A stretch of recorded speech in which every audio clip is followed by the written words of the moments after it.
I never feel like you play Batman, you play Bruce Wayne. You know, that's really where your investment kind of is, and it sort of pays off in the Batman side of things. But you know, Zach approached me and had a really specific take on the character and wanted to do a guy who was not 25 and, you know, mourning the death of his parents and deciding to become a vigilante, but instead is a guy who had been a vigilante for 20 years and was feeling like, what's the point? You know, is it worth anything, what we've done?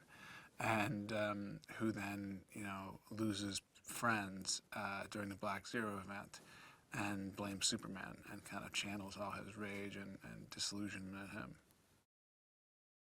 I think it's interesting, kind of, to note that these two guys who are at total odds, you know, here in this movie, are actually really, you know, want the same things. In truth, you know, I mean, of course, that's the question people ask: is like, well, why Batman versus Superman? Why are they fighting? Because everybody thinks of them both as good guys, and the movie kind of points out that, you know, two people who both consider themselves good guys can find themselves on opposite ends of a conflict.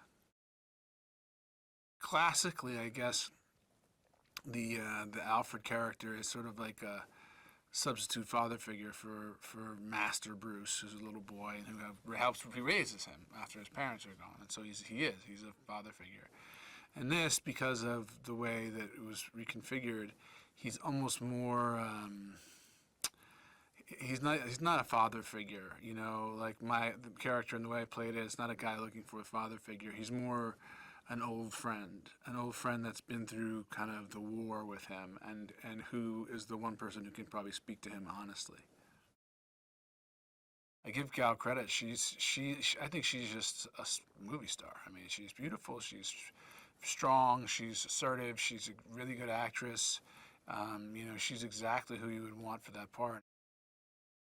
We shot in Detroit, and there was a real kind of underdog spirit and a tenaciousness and a pride that the people of Detroit have about their city, and that definitely, you know, influenced the way I sort of played, you know, Bruce's feelings about Gotham City, which is that he you know, he loves it, and he knows that other people kind of like look down on it, and he knows that it's had its troubles and its struggles, but it's you know, it's incredibly close to his heart, and obviously it's a place that he goes out and puts himself on the line every night trying to protect.